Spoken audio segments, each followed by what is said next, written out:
Welcome to the Intrinsic First Leadership Podcast. I'm Aaron Robbins with Intrinsic First. Thanks for joining us on this journey. Be sure to stick around to the end for some debatably funny jokes that will hopefully leave you with a smile. And don't forget to like and subscribe to stay up to date on our latest episodes. We're here to support you, and we'd love to hear from you. So drop us a comment below or reach out to us directly at info@intrinsicfirst.com. Ready to dive into the world of leadership? Let's get started.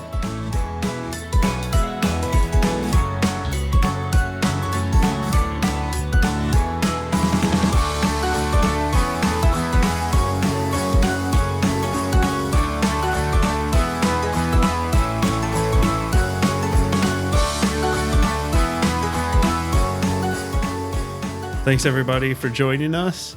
We're going to pick up where we left off on power and finish the second half of our discussion on the ideas and concepts of power. And I guess that's kind of it. Oh, should we do introductions? Who are you? And sometimes I have big, grave doubts. I'm anything. No, sorry. But my name's Drea Zagarmi. Hey, I'm Jimmy Karam. And I'm Aaron Robbins. So let's jump back into our discussion on power. I'm often struck by the idea that you never tell your truth to power.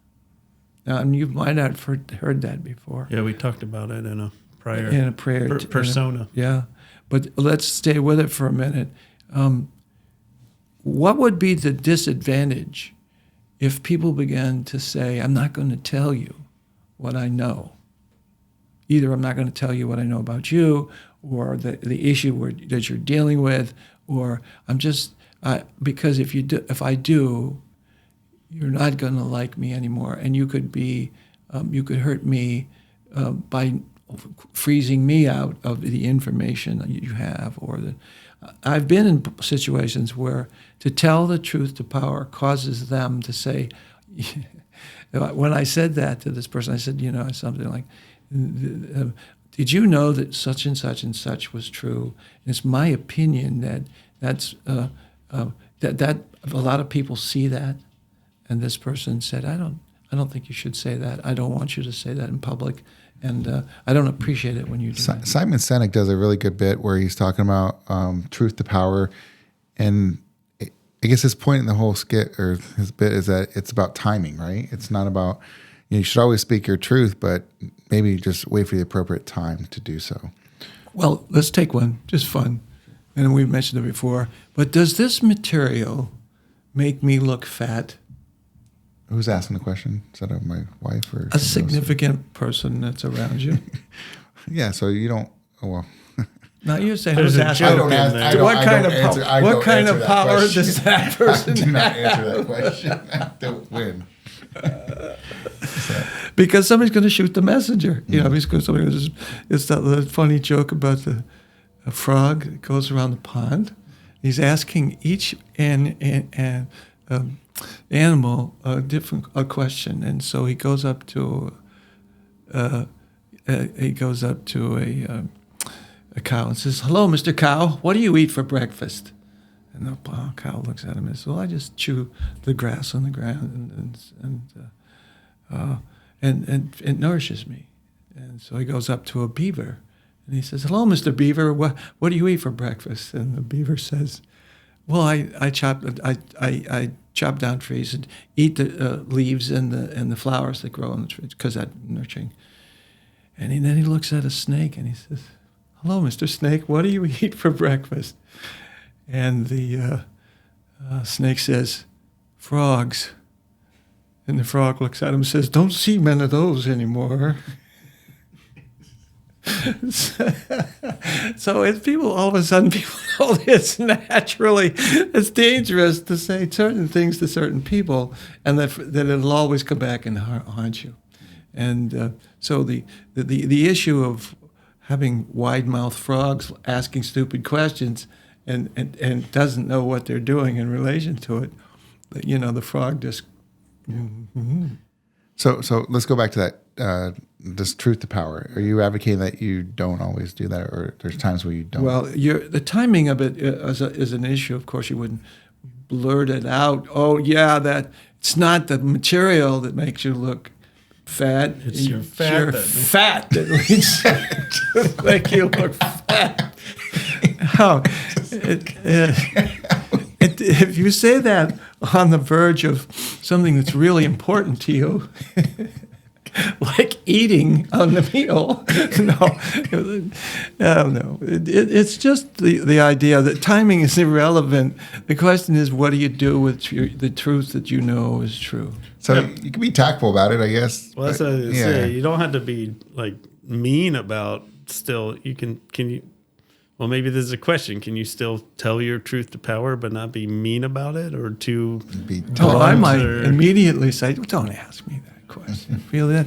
Yeah. That's not an important question. It isn't to me. But that also gets into the level of sensitivity of different people and how are they going to take it, and knowing how sensitive people are. But then there's that other aspect of, well, are people too sensitive, and like grow some thicker skin? Well, maybe. I was giving you an example where someone, in my case, I was telling this person the truth about something in the system that was simply my personal preference or my personal observation. This person was asking, mentioned that it would be very helpful if they could train someone. And I said, well, right now, nobody in the organization has the training necessary to be able to get this person the kind of help that they need. And the person I was saying that to felt that they did, and didn't like to hear me say that. I had said, and the system really doesn't support this person learning that information. And that was because they were running the system that I made the statement about. They didn't like that. And they didn't like it was said in public. But if you don't want it, I suppose you could say that the one about fat, of course, was a personal one having to do with someone you love.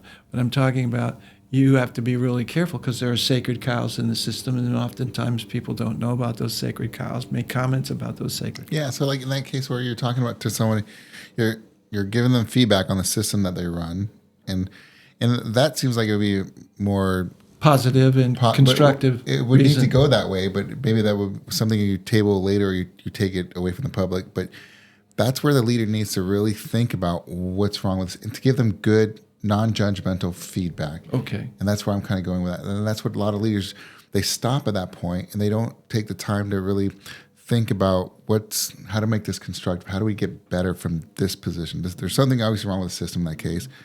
And maybe you're not prepared at that moment to give them the feedback, but it's really good to set that aside and think about it so you can give them the feedback even at a later time. I'm going to riff on it because that example you gave where they're feeling a little, they're taken back because you're criticizing the system they're in charge of. But and that's the initial response. But there's a reason why you have that initial response. That perspective. Yes. Now take it a step further as a leader is to actually step back and say, okay, why do I have that perspective? And then give that individual the feedback required or necessary to move forward and do better next time. I don't know. Well, let me give you one more place. Yeah. Place. I went to a workshop, watched a company that was doing strategic planning, and they brought the whole company to this experience. And it had gone on for 2 days, and it was led by a respected consultant. And at the end of it, they had had the walls covered with flip chart paper where people had come up with constructive ideas and ideas about creative structures they could do. And so it was this, and everybody was really high. And the consultant said... From the pens? Huh? Sorry. What? They were high from the pens. Oh, no. Sorry. From the puns. Okay, the pens. Okay. Sorry. I think he meant energized. Yes, energized. Okay, and I'll get you for that later. We don't advocate uses of drugs in this podcast. Hi, folks, and glad of it. Anyway, so So anyway, We're in California. so the consultant finally comes and says, listen, we've got to flip a chart over here. And we'd like you to do it. Notice it says it's divided into 2 sections. And we've put out these little circles, of stickums and stuff. We want you to put your stickum up on the part on the says, because the question is, are you faithful that the organization and the leaders in this organization are going to implement these ideas? And so on the right, you put a yes, and to the left, you put a no. And so people walked around and thought about it, and people had to put their dots in. Great exercise. Then the consultant goes, okay, folks, let's see what we've got. And they've got these flip charts. There wasn't one on the left. There was just one little dot that was on the left side of this of the flip chart. And everybody else went, but the president stood up and said, excuse me, who put that dot on that side? Is that the And no everybody's side? going, the no side. And it was the president's flip chart, probably, right? well, it was just like, do you think anybody was going to have the courage to raise their hand and say, yeah, it was me? What a missed opportunity. Well, so that comes back only to find out who's the rat that's going to have to go overboard. So to bring it all the way back to the power piece, to kind of summarize in terms of the application, then basically what we're saying is that example is, the leader then has this power. It's a matter of whether they use it and how they use it. And I believe it's very important that there has to be a reinforcement for talking about telling your truth. Mm-hmm. Right. So the people, and that gets into psychological safety and the place could trust. have been. Could you picture somebody saying in their minds, should I? But how unfortunate. I mean, if I'm that leader and there's that one person, I want to hear them say, but not all leaders feel that way. I would have liked to have heard the leader say, I want to congratulate the person who put that up there. And I don't care who it is. What I'd really like to know is what were the reasons behind it. And and the person doesn't have to identify themselves. I'd really like to hear, or if they took a moment to write down what some of the things are that are indicators of why you don't think the leadership is going to use these ideas. And so it's that kind of stuff, the visible use, because if you look at the history of what we might call whistleblowers, the whistleblowers almost invariably lose. Mm-hmm. In fact, my research seems to indicate that over 90% of them, and that's why the laws have suddenly become sprouted up that talk about what you can do and whether you can bring that to bear. Now, last thing, we have to get managers sensitive to what the consequences of different forms of the use of certain forms of power can be on the powerless. in certain circumstances. Especially the powerless. Exactly. 100%. I like that. Yeah, I've written 3 or 4 pieces on it, research pieces in which clearly I want leaders to understand the affective responses that come from direct reports when they use the wrong forms of power. Yeah, we'll have to get those and put those in the comments down below in the descriptions. Yeah, absolutely. Absolutely. Yeah. So what's before we do our joke, to wrap up, which I think you had, right, Jimmy? What is the moral of the story here for power that kind of takes us into the next, which I think we're going to start moving in now to the contexts, right? So we talked about motivation for 2 sessions, talking about how that interrelates to leadership and what the role that plays. Obviously, I think there's some obvious roles that power plays, but what's kind of we've sort of, I think, skirted around the whole, you got formal power, you have informal power, there's different types of power. The formal is coercive and reward, and legitimate power, the informal. Coercive and reward. Right. Coercive, reward, and legitimate. Yeah. And then your informal power is your expertise power, your personal power, the celebrity stuff, the influence stuff. Yeah. What's kind of is one better than the other in terms of results or use? We talked about influence.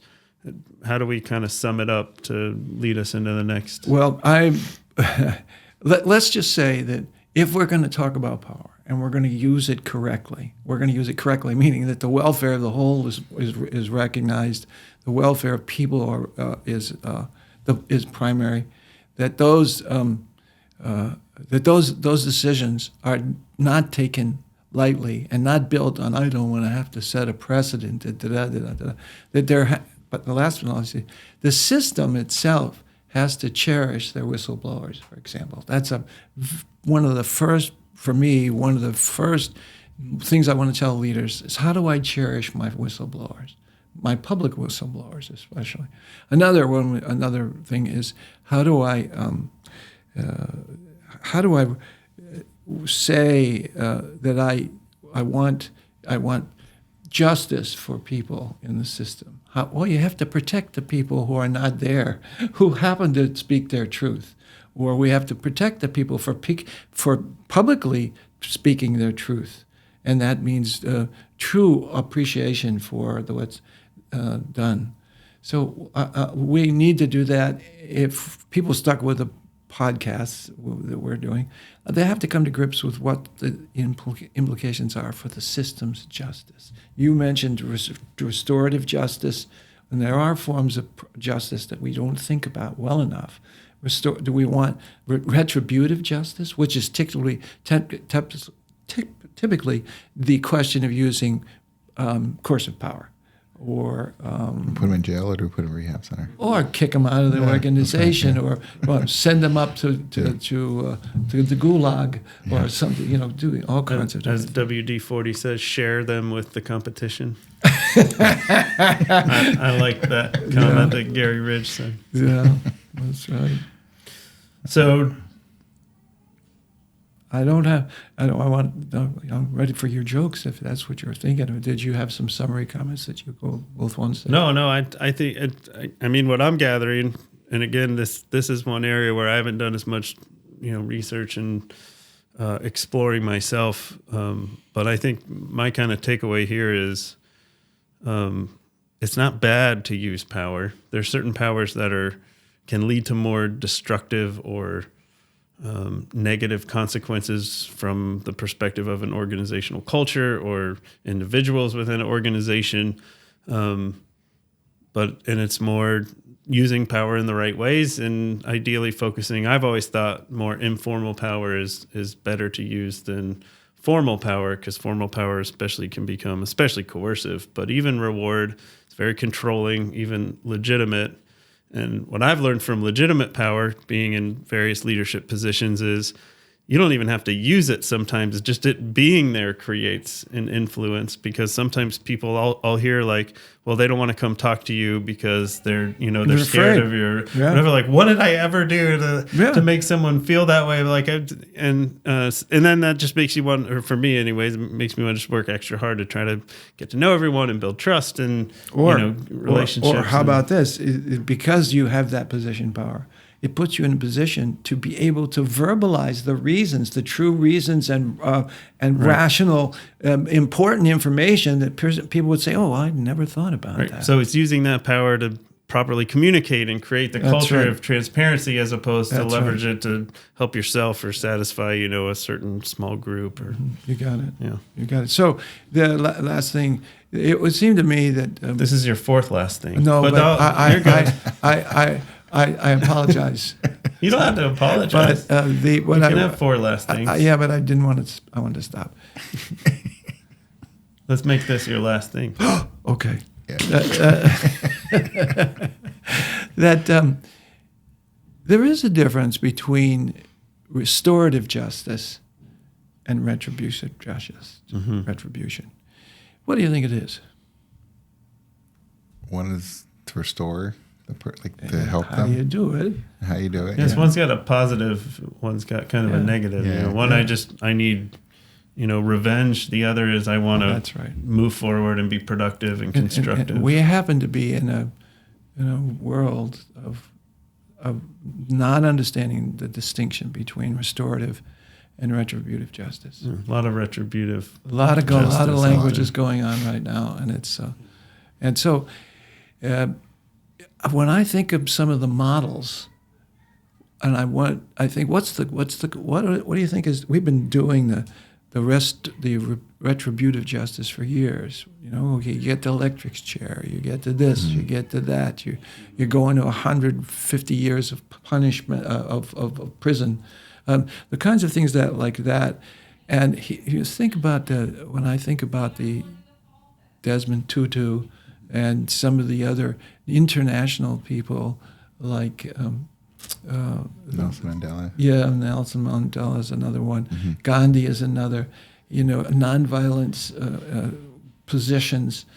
It's very hard to make that clear to some people, and to the advantages of that. However, having been in South Africa when the apartheid was being struck down by a multi-cultured council that set up to do it. Those kinds of things leave me with the idea that if we continue in the retributive position, we perpetuate the same violence or the same behavior occurring over time. There's no learning going on. And the restorative justice is where you come to rest and understand the individual and comes to understand, or the group comes to understand. Easy for it to be done, but I wonder what would have happened if we might have done something different in the Palestinian situation years ago that would have been more restorative and less retributive. But it's harder, right? Very hard. Restorative it's much more difficult, and that goes back to the whole leadership thing. Like, what are you going to do? Are you going to take the time to do the hard thing and actually think about what the decisions you make and be able to articulate them, or are you just going to say no, right? And so, I mean, the question is you're just going to implement the punishments that have already been in existence. So that's leadership's hard, and it just takes more time and to do what's right, typically. Are you telling me that leadership shouldn't be? It's hard. It's 9 hard. times out of 10, I think we all know what to do or what the right answer is. I don't think we do. There's a lot of people in organizations that don't know what to do. Yeah, maybe that's true too. I see a little bit of that right now. But, so, pterodactyl. Oh no, a joke. Oh, here we go. How come you can't hear a pterodactyl go to the bathroom? Wait, is the joke over? No. Oh, he started laughing like there was I thought I missed a punchline. I was just afraid to say, well, what do you... Oh, are we supposed to ask yes. Yes. Wait, what did you say again? Pterodactyl. Why can't you hear it go to the bathroom? Well, I don't want to know. The P silent. My little... What did you give him, a cricket? That was good. Oh, that. Is that too many? The punchline was better when if I had to say the punchline, I would have got a good laugh. Right. Yeah, well, Well, that was like the 7, making it even. Well, You dropped the S. Right. It's very similar. That's right. Well, I could give you one. It will be a long, but they discovered these new dinosaur bones in Colorado, and they'd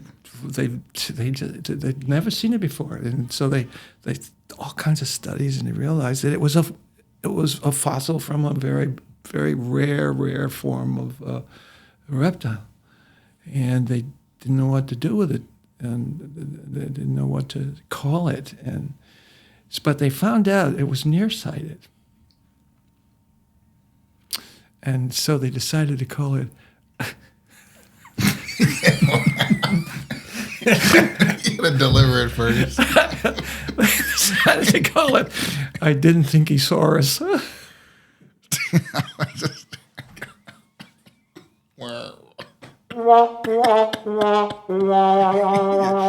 points to laughing before that one. Oh, help me. You can discreetly drop that. No. I can't be the only one with bad jokes. I can't be the only one with bad jokes. We're just going to keep it going. I think he saw us. Okay. All right. Well...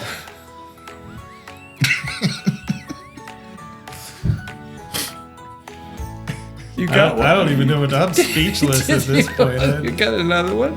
No. You really got to end it right there.